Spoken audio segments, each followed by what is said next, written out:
Did you file your tax return this year but wish you had done something differently? If tax season brought up feelings of stress or anxiety for you, let's chat.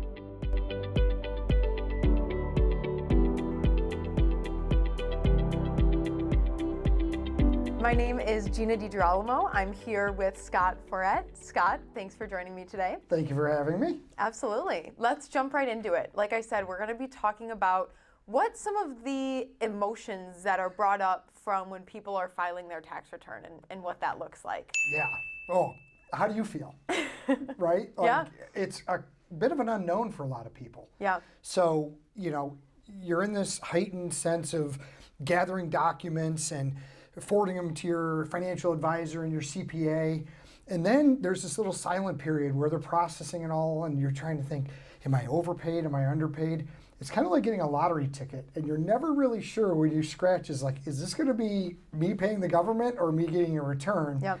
And everyone's kind of thinking, well, if I get a return, here's how I'm going to spend it or here's what I'm going to do with it. But if I owe, all the angst that comes with that. So it's a heightened emotional time and everyone kind of just gets through it like a term paper. They wait to the last minute and then all of a sudden it's like here upon them and they have to do it. And then once it's done, they just put it away and don't think about it.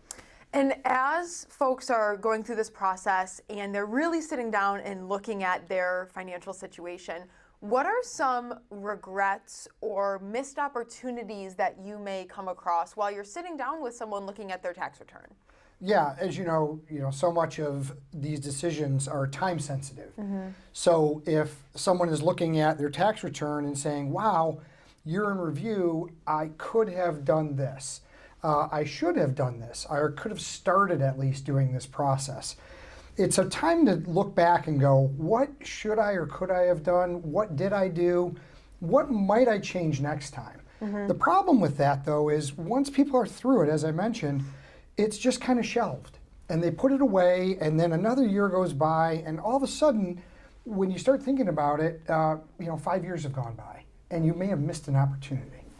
So how can someone who's feeling emotional that they maybe missed something or they don't like how that year went, how can they reframe that into something productive financially? Yeah, great question. I'd say, what's done is done. Mm-hmm. And so when you're looking at the return, it's just kind of, this is what happened this year.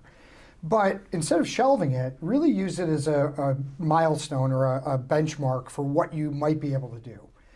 I understand the tax code is very complex, but learning a little bit about your return itself, go through it, look at what numbers are where, what means this. There's a lot of schedules attached to it. It doesn't mean you need to know the whole tax code because so Sure. much of that is detail that would just never apply to you. But there are things that you can investigate. What is a Schedule D? Should I itemize? And it's important because tax laws change every year.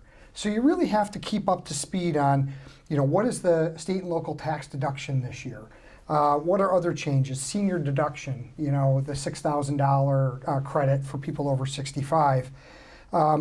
So just kind of informing yourself helps you to plan for that next year. Can you just give a couple specifics or key things in that for that type of person, someone that's retired, they're kind of transitioning from that corporate environment into retirement. What are the key things when it comes to the tax planning? Yeah, great question. It's a monumental change, and don't underestimate that. In another video that I did, I talked about the emotions that come with being retired. Mm-hmm. It's the same around taxes and in particular with income. So your income profile has changed dramatically. Sure. You're usually not receiving funds, you're drawing on your own investments. And so really understanding what efficiencies you can use with some of those. It might be decisions on gifting. It could be decisions on when or if to take Social Security. There are so many different techniques that come that are dependent on income. And when the income profile changes for someone, you really have to appreciate all of the other things that come with that. Having a good planner, financial planner, really kind of helps people distill down those things that are most important in that stage. Let's go a little bit further. You mentioned gifting and legacy planning. If that is someone's goal, right? They're in retirement and eventually they want to gift, whether it's to family members or charitably. Talk about some things when it comes to the tax perspective that might be important if that's the goal. Yeah, and gifting has so many different forms, right? You can do direct gifting maybe to your children, and there are limits, that you'd want to adhere to before you go into your lifetime maximums.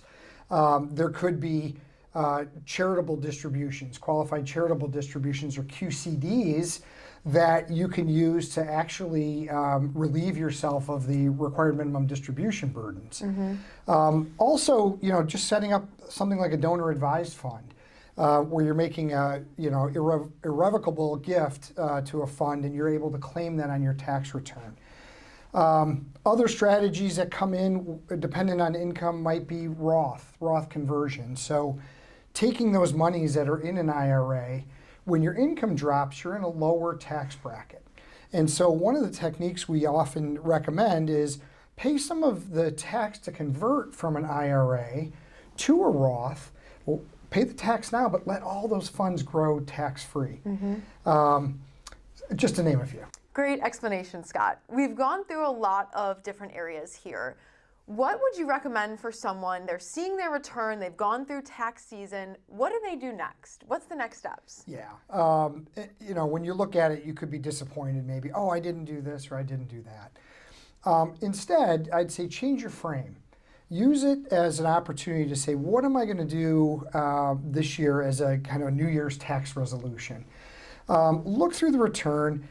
Again, talk with a financial planner to arrange some of the strategies. You don't have to do all or nothing. Really, small moves are perfectly fine, but understanding the tax code is also important. Brief yourself on some of the tax law changes in that year. It could have affected what you did the year prior, just to name a few. I think the important thing there is being intentional when it comes to your financial plan and tax environment, right? There's a lot of intentionality and proactive planning that comes into play here. Yeah. Another one I'll mention is with income and being able to manage your income in certain years can be important for things like Medicare premiums. So there are ways, even in the decision to retire, where you might say, it makes more sense for me to retire in October of this year versus January of the next. Things like required minimum distributions. It could also be, if you're lucky enough to have a pension with your employer, there are often calendar year interest rate determinations that can really affect your value and could prompt you to take a different decision in that year. So it's not just a once a year term paper, wait till the last minute kind of process. Check in, think about this, set a reminder for yourself quarterly, but really with some intention, think about what can I be doing, what should I be doing? Absolutely. So to just tie a bow on this, if you were to give maybe 3 key tips and takeaways for anyone listening, what would those be? First and foremost, and I'm biased, talk to an advisor. Yeah. They're really in the best position to help you. A CFP will understand the tax landscape. They can offer coordination too with a CPA and talk with them and look at the tax return. We have specialized software here that we can run a tax return through and look for those new opportunities. So that's an important part. Start small. Don't feel like you have to do all or nothing. And what you do in one year isn't necessarily what you have to do in another year. And really, the third thing I'd say is use it as a checkpoint for yourself and just say, this is my 1 year and it's done. What do I have a plan for the next 4 or 5? And start with that next year, the one you're currently in, and just think about some of the moves you can make. It could be something as simple as upping your 401k at your workplace. It could be, like I said, decision on Social Security. Am I going to work or am I not going to work? Am I going to volunteer or am I going to make some money? What does that extra income do to my tax situation? Absolutely. And I think you said it very well, that the importance of having a team that will be able to coordinate all of these efforts, whether it's from managing your income in retirement, managing your tax environment, planning for those legacy goals. It's all important to make sure that that consolidated approach and that team approach is kind of working together. So if any of this applies to your situation, we'd be happy to have a conversation. Reach out to our team at Blue Chip Partners. It was a great conversation, Scott. Thanks so much for joining me. Thanks for having me, Gina. Absolutely. And thanks for watching. Can't wait to chat again soon.